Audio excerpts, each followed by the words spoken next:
Aujourd'hui, en plein conflit armé, les soldats israéliens continuent de progresser grâce à leurs opérations tactiques. Gaza est connue pour être encerclée par des unités de chars et d'infanterie israéliennes. L'armée israélienne a mis fin à son siège à Gaza et mène désormais des opérations dans le centre-ville. Au cours des 2 derniers jours, les forces de défense israéliennes ont intensifié leurs activités et réalisé des progrès considérables. Les soldats israéliens ont mené des raids sur des hôpitaux, alléguant qu'il s'agissait peut-être de caches d'armes et de quartiers généraux utilisés par le Hamas comme bunkers, tandis que l'utilisation de civils comme boucliers humains a été signalée. Le Hamas est limité dans sa capacité à attaquer Israël depuis environ une semaine en raison de la perte de personnalités de haut rang. Les autorités israéliennes ont profité de cette faiblesse du Hamas pour lancer une vaste opération. Regardons les détails de cette action. Récemment, Daniel Hagar a annoncé une avancée vers l'épicentre de la bande de Gaza. En conséquence, les bombardements à Gaza se sont multipliés, laissant les rues réduites en ruines. Au milieu de ces affrontements, l'agence de sécurité israélienne Shin Bet et les forces de défense sont parvenus à un accord. Le Shin Bet a déclaré sa collaboration avec l'unité de renseignement militaire 504 des forces de défense israéliennes et d'autres unités afin de recueillir des informations, mener des opérations spéciales, arrêter et interroger les Palestiniens recherchés. Grâce à cette coordination efficace, l'infanterie israélienne a été largement déployée dans toute la ville. Les soldats israéliens ont mené des raids approfondis dans les zones suspectes et arrêté plusieurs membres du Hamas. Les forces de défense israéliennes ont annoncé avec satisfaction la capture d'une vingtaine de membres du Hamas au cœur de la bande de Gaza. Le Shin Bet a indiqué que les militants détenus seront interrogés pour obtenir des informations actualisées et ainsi soutenir les actions terrestres et l'effort de guerre. Comme nous l'avons déjà mentionné, la capture des dirigeants militants a joué un rôle crucial dans la défaite du Hamas. À cela s'ajoute la persistance des tensions entre Israël et le Liban. Hier, Israël s'est dit prêt à rétablir le calme à la frontière avec le Liban, suite à l'escalade des combats dus aux attaques de missiles du Hezbollah qui ont fait des blessés parmi les civils, et à la riposte de l'armée de l'air israélienne contre des cibles liées à des groupes soutenus par le Liban. Iran. Le porte-parole militaire israélien, le contre-amiral Daniel Hagar, a identifié le Hezbollah comme le défenseur du Hamas. Hagar, porte-parole des forces de défense israéliennes, a souligné l'intention d'Israël de modifier la situation sécuritaire dans le nord en réponse aux attaques répétées du groupe militant Hezbollah, soutenu par l'Iran et de ses alliés palestiniens. Hagar a déclaré que la sécurité dans la région ne sera pas suffisamment maintenue pour que les résidents du nord se sentent en sécurité lorsqu'ils rentrent chez eux. Les responsables israéliens ont insisté sur le fait que le Hezbollah et le gouvernement libanais devaient assumer la responsabilité de toute attaque venant du Liban. Il est évident que les tensions entre Israël et le Hezbollah ne cessent de croître. Au début de ce conflit, les autorités israéliennes se sont montrées plus prudentes dans leurs attaques contre d'autres pays, afin de ne pas affaiblir leurs forces militaires. Cependant, après avoir reçu des menaces et fait face aux tirs de l'ennemi, Israël a répondu avec force à quiconque l'attaquait, en particulier le Hezbollah. Récemment, il y a eu une attaque contre Israël sur le plateau du Golan. En représailles, Israël a mené une vigoureuse attaque contre la Syrie. Les événements de cette attaque sont détaillés ci-dessous. Le commandement central des forces de défense israéliennes a rapporté que des frappes aériennes ont été menées contre des cibles en Syrie, considérées comme des infrastructures associées à des actes terroristes. C'était en réponse à l'attaque sur le plateau du Golan. Selon le service de presse de l'armée israélienne, des combattants de Tsahal ont été utilisés pour mener des attaques précises en Syrie. Même si la Syrie semblait préparée à ces attaques, l'armée israélienne a répondu avec force. Cet événement s'inscrit dans le cadre de l'escalade continue des tensions dans la région, même si Israël n'avait pas beaucoup d'alternatives en raison des fréquentes provocations de la Syrie. La semaine dernière, au moins 2 drones ont été lancés depuis la Syrie et sont entrés dans l'espace aérien israélien. En plus de ceux qui précèdent, Israël a lancé un avertissement au Hezbollah, menaçant d'assiéger Beyrouth et de déclarer la guerre au Liban.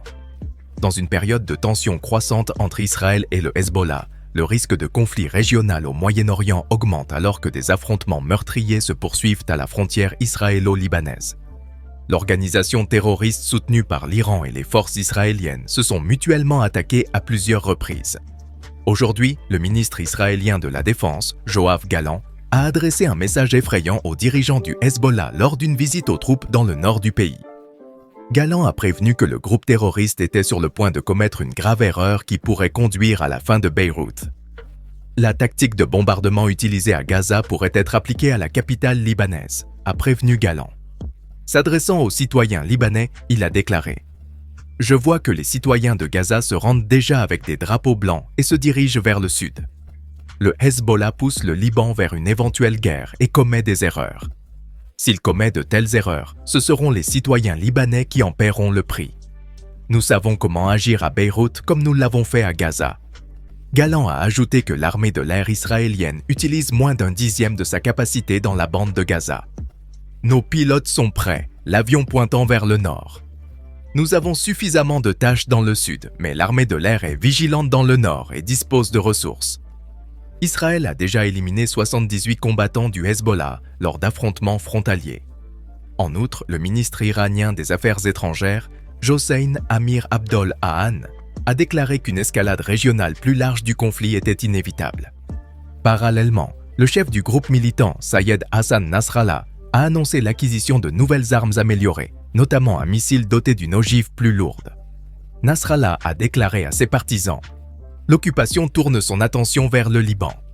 Après ses crimes délibérés et ses cruautés à Gaza, l'occupation commet une autre erreur et tous ses objectifs échoueront. » Pendant ce temps, la pression sur Benjamin Netanyahou continue de croître.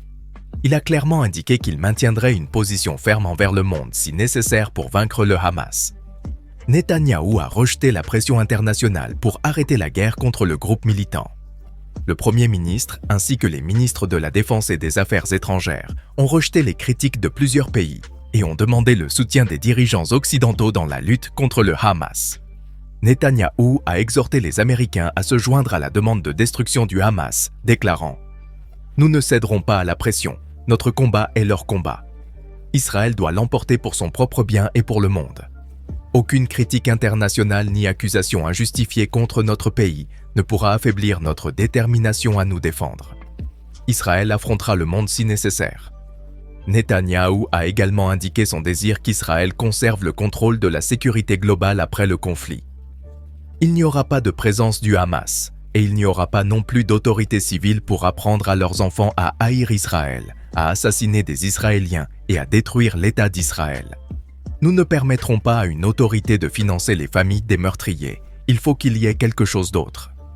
Cette déclaration semblait exclure tout rôle de l'autorité palestinienne après le conflit, une solution soutenue par les États-Unis et plusieurs puissances européennes. Suite aux affirmations du Premier ministre Benjamin Netanyahou, d'intenses frappes aériennes se sont poursuivies à Gaza. Des rapports indiquent que les forces israéliennes ont mis en place des couloirs humanitaires afin que ceux qui sont piégés par les combats puissent fuir vers des zones relativement plus sûres dans le sud. L'Organisation mondiale de la santé a exprimé sa vive inquiétude quant à la sécurité des personnes coincées à Chifa. Israël a limité l'approvisionnement en électricité, en carburant, en eau et en nourriture à Gaza, causant d'extrêmes souffrances à une population de 2 300 000 personnes. Beaucoup sont désormais confinés dans des maisons privées, des abris de fortune dans des écoles et d'autres espaces dans des conditions déplorables. Le manque d'eau potable, de traitements adéquats contre les maladies chroniques et de nourriture sont des problèmes latents. Dans certains refuges, des centaines de personnes partagent une seule salle de bain et les conditions d'hygiène sont précaires. Ces circonstances contribuent à la propagation des maladies infectieuses. Aujourd'hui, le président des États-Unis, Joe Biden, s'est entretenu par téléphone avec l'émir du Qatar, Tamim bin Hamad Al Thani. Au cours de cette conversation, Biden a évoqué les efforts visant à obtenir la libération de quelques 240 otages détenus par des groupes militants à Gaza. La Maison-Blanche a révélé certains détails de cette conversation. Biden a exprimé sa vision d'un futur État palestinien où Israéliens et Palestiniens coexisteraient dans l'égalité, la paix et la dignité. Selon le communiqué de la Maison-Blanche, le Hamas fait obstacle à cet objectif. Nous apprécions votre suivi attentif.